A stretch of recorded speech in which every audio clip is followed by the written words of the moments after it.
Bonjour, dans cette vidéo, je vais expliquer comment diagnostiquer un téléphone comme le CS25 Plus. Je vais donc cliquer sur le bouton Paramètres, puis aller à Entretien de l'appareil et aller au diagnostic. Ça charge et vous pouvez cliquer sur Diagnostics du téléphone. Ensuite, testez tout.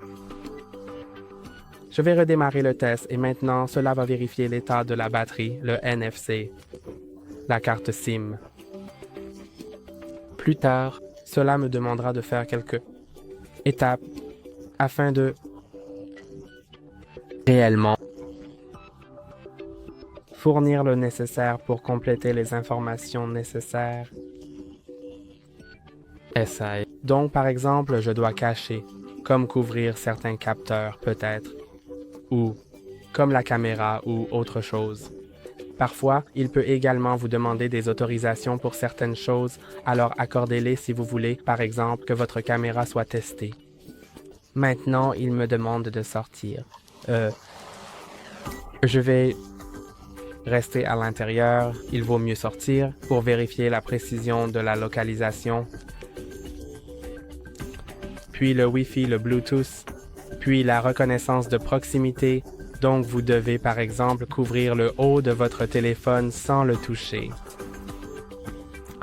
Ensuite, appuyez sur volume haut, volume bas, bouton latéral. Alors, cliquez sur vibrer.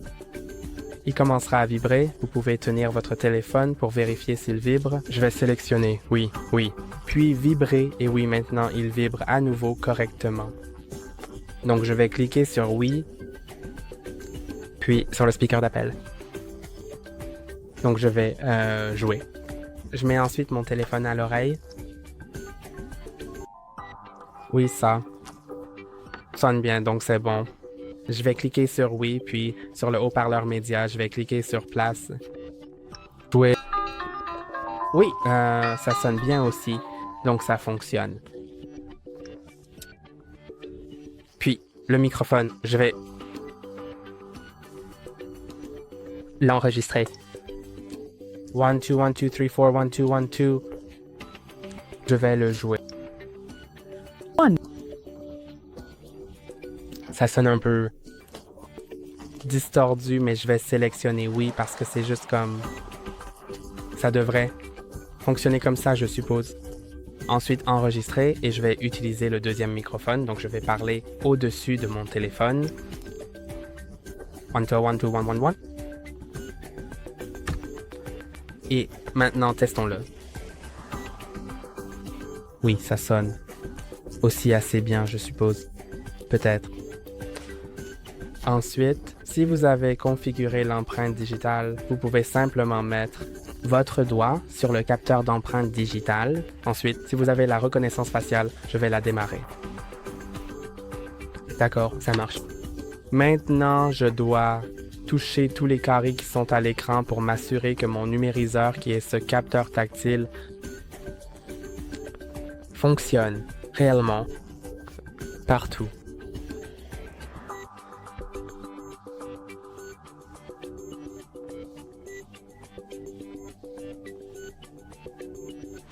Vous voyez, je pense que ça fonctionne partout. Oui, ça fonctionne. Ensuite, il me demande de connecter les éléments chargeur, donc je vais cliquer sur OK. Puis, brancher le câble de charge. Il vérifie en ce moment.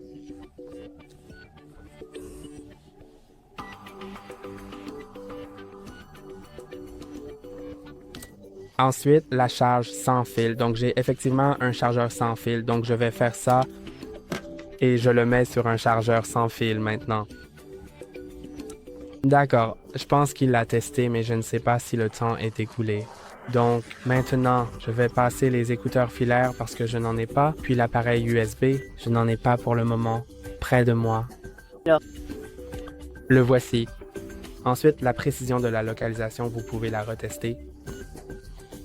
Ou, si vous vous éloignez des écouteurs blancs, vous pouvez également les retester, ainsi que la connexion USB. Mais j'ai tout testé, donc maintenant je peux cliquer sur l'état de la batterie. La vie est belle, la capacité est typique. NFC, normal. SIM, normal. État du. Redémarrage, normal. Logiciel officiel, normal. Et tout cela, donc nous pouvons simplement vérifier si tout fonctionne correctement. Donc, tout. Cela. Je vois que tout semble normal parce que le téléphone est neuf, mais si après des années il commence à mal se comporter, alors vous pouvez simplement tester tout le reste pour voir ce qui ne va pas. C'est essentiellement tout. Tout pour aujourd'hui. N'oubliez pas liker et abonner. À la prochaine.